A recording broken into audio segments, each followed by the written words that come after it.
the thing is with mental state exam, it's defined as a screenshot of how the patient is on that particular moment or that minute. So mental state exam, it can actually changes from this minute to the other minute or to the other minute. So it's very important about you guys when you see the patient, how the patient actually was presenting. So we will go over the some component that we do consider it will be very essential for us as doctors when we receive the patient. It will be very appreciated if you guys can actually have some details on. So we start with appearance. It does make difference for us, like how the appearance for the patients. So we tend to describe patient appears, her, his state, age of blah blah blah, good hygiene, grooming, because that would tell us a lot whether if they vomited or not, if they were like in a good normal state in terms of their appearance. It gives us a little bit of picture about how he or she was in when you guys took them from their home. General behavior, that would indicate a lot of things, even whether maintain good eye contact, restlessness, fidgeting, cheerfulness, tremors, all these things. It does have some indication about for instance, alcohol withdrawal, some drug abuse. So regardless, like we collect all these puzzles together. It does help us at least to reach to the impression about how things are, like at least in the at early stage when we see the patients. And then the speech, we can actually describe it as spontaneous, coherent, with normal volume, rate, and quantity. The mood, it can be, we assess the mood in two areas. Subjectively, meaning how the patient actually reporting his mood, or her mood, and objectively, how we see it. And then the affect is basically, it's whatever, like your the facial expression of the patients. So they can be whether, let's say if someone is saying that I'm very happy, but then actual the facial expression, it does not really show nothing about what he said. So that will be what we call incongruent. So we tend to say mood congruent or incongruent. Perception, that would be applies about visual hallucinations, auditory hallucinations. Again, this is will give us a good kind of explanation about, for instance, visual. It tends to be a lean more with some seizures. It could be auditory hallucinations. It can be like something to do with psychosis or even with drug abuse. So do you see, like the importance of having a full mental state, at least something simple. It doesn't have to be like well written, whatever, but it will help us to navigate how we would go with our impression from our side as doctors.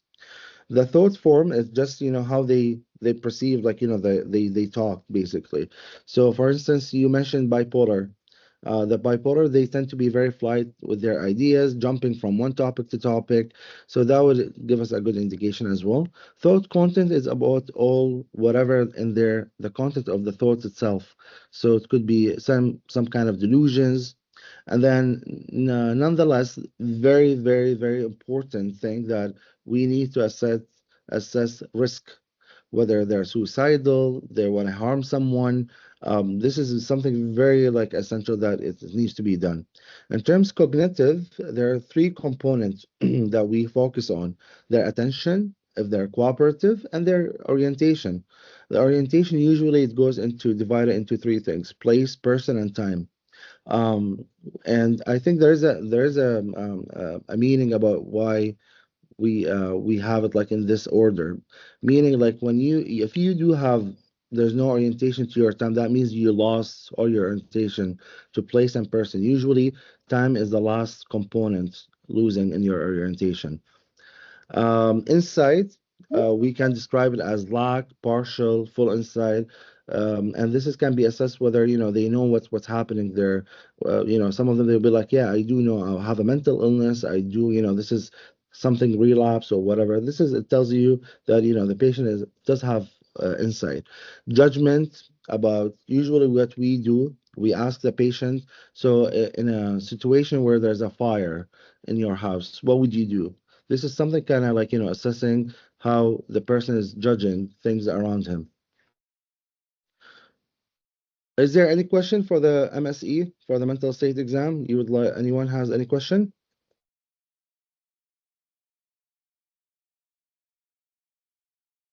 I think Mary has one. She raised her hand.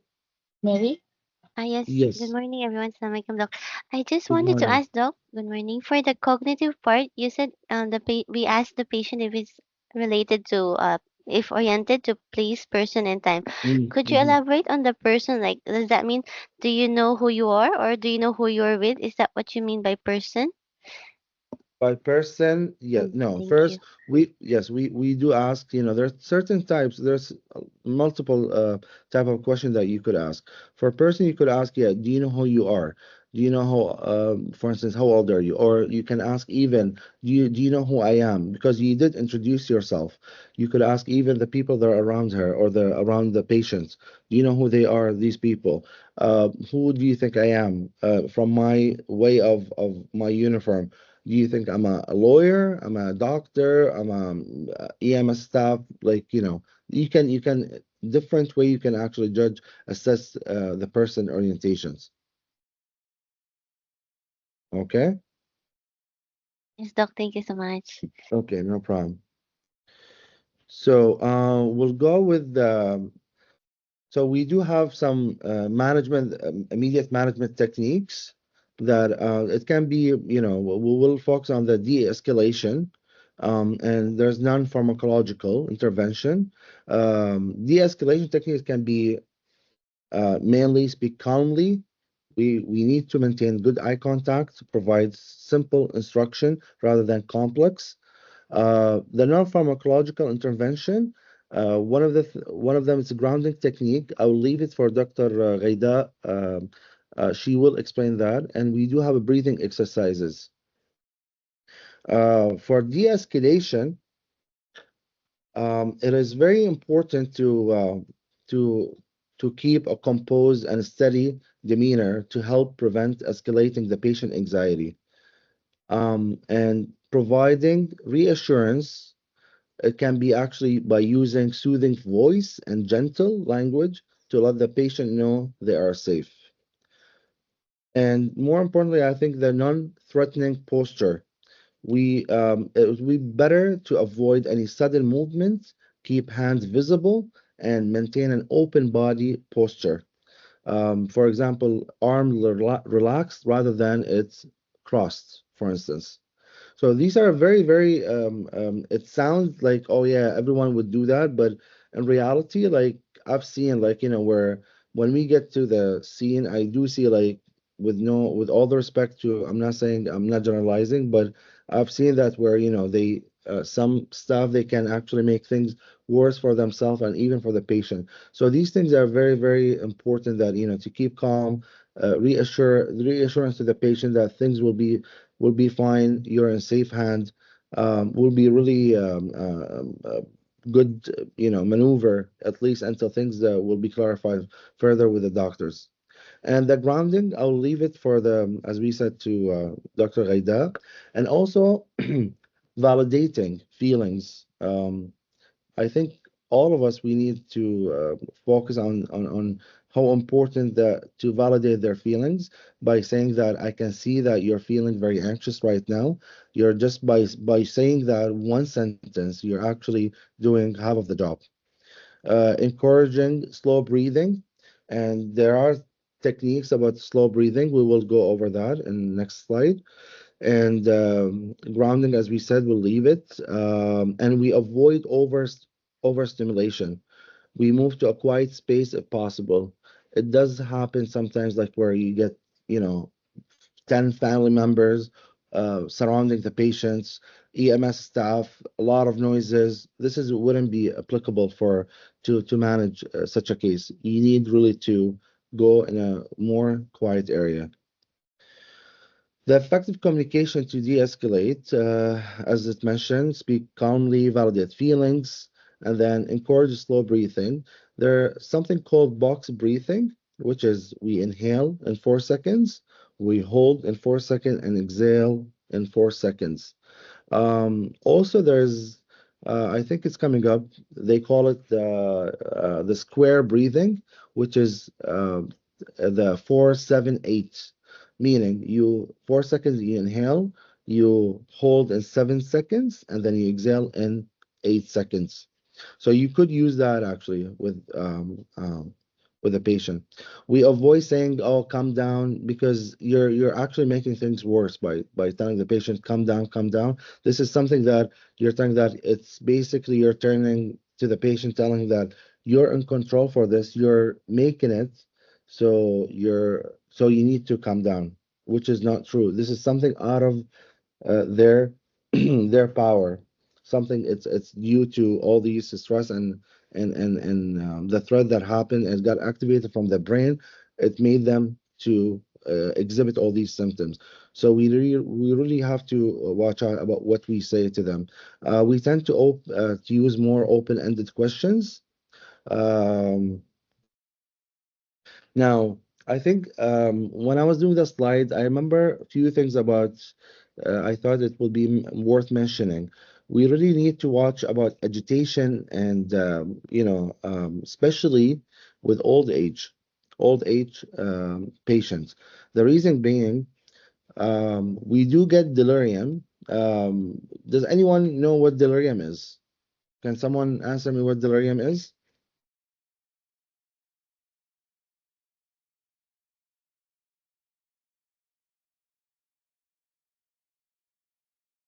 Or shall we select someone?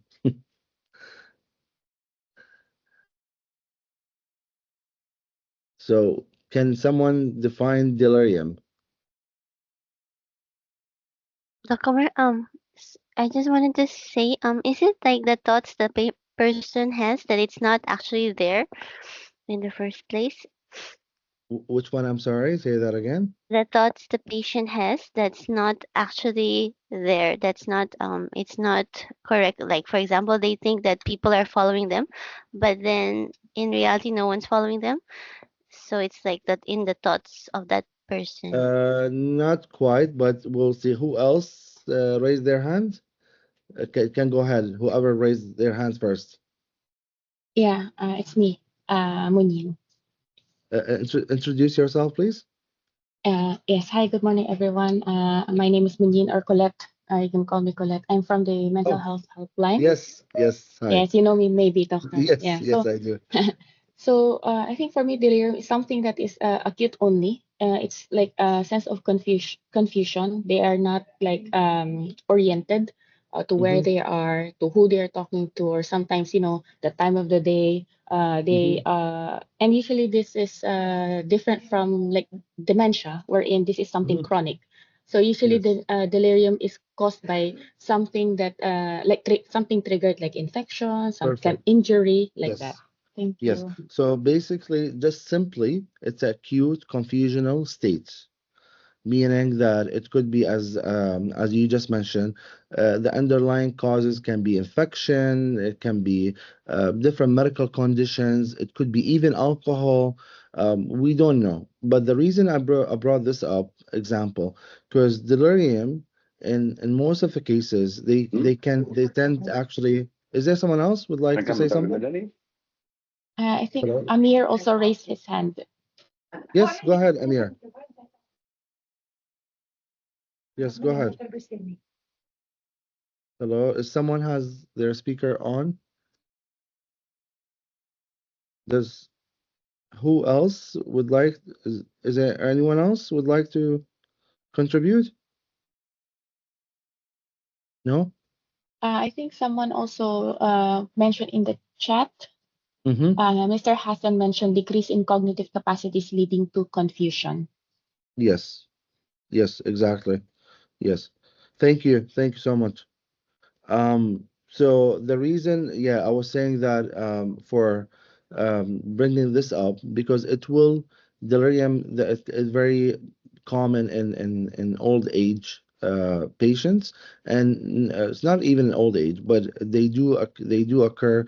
Delirium symptoms that can occur even, as I said, with some drug abuse, or it can be alcohol withdrawal symptoms. But the reason I'm saying this because it will it will make a huge difference in terms of managing the symptoms, because by, and this will, I'll explain later on, when in different slides, but we'll just keep that in your mind until we reach to that slide. So as we said, it's very important to, if there's any aggression, we need to get some backup, maintain safe positioning, keep an exit route, all these things that I believe the EMS, I'm assuming that they do get trained well for these ones. We avoid using a paper bag for hyperventilation. I think there's a lot of misconcept about that with among a lot of us, that yeah, if you're a panic attack, just bring a paper bag and you can just breathe in to regain the CO2. Whereas actually this is bad, because it's actually what you're doing. You're decreasing the oxygen level, which can actually worsening your symptoms, especially those who have asthma or different, diagnoses that can actually make things even worse. The one I was telling you guys earlier, there's um, so we do have the square breathing guide, breathing, and then we have the box one, 478 or the 444. Okay, so we can use it for inhaling, 7 for holding it, and then 8 seconds for exhaling. To help with these symptoms. Now, this is where I would like, to comment further about what I just said. When it comes to pharmacological consideration, benzo can be used in a lot of cases for anxiety. Obviously, this is very known and everyone knows. But in certain cases, if we suspect delirium, actually, matter of fact, benzo can actually worsening the symptoms.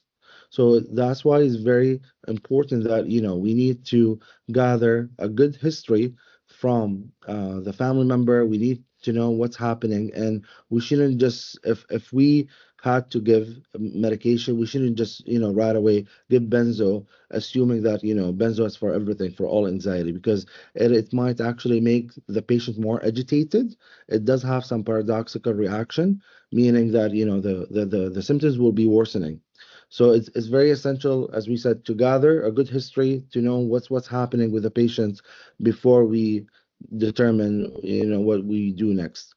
In terms, there's another selection of medications that we use in our field, selective serotonin reuptake inhibitors, the SSRI, or even the serotonin norepinephrine. But those medication, even if you give it right on the spot, they're not going to show any efficacy right away, because they tend to show their efficacy at least 3 to 4 weeks. So there's not really much benefits of them, like if you from if the EMS staff would like to use them, but this is can be used for long-term management. So we go back to our tools and what we discussed earlier about the GAD, PHQ-04. So if we find, depending on how things are, if we were able to gather um, uh, the to ask the patient about all these one of these scales, and it turned out it's mild.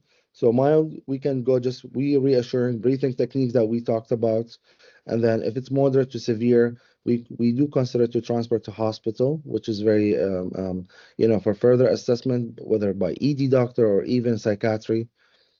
Um, so things that we already touched base on, but I think it's important to revisit them.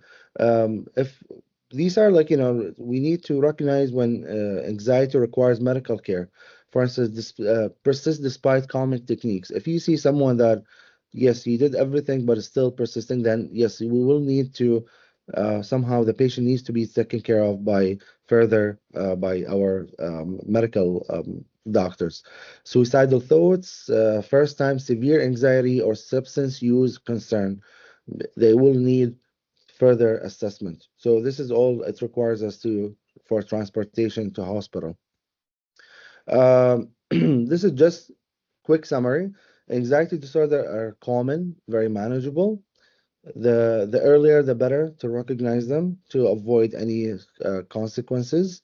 The effective communication, as we said, being calm with good eye contact, having your arm more relaxed and with a good tone of voice, reassuring them that they will be safe. All these kind of effective communication, it will help us for a good outcome.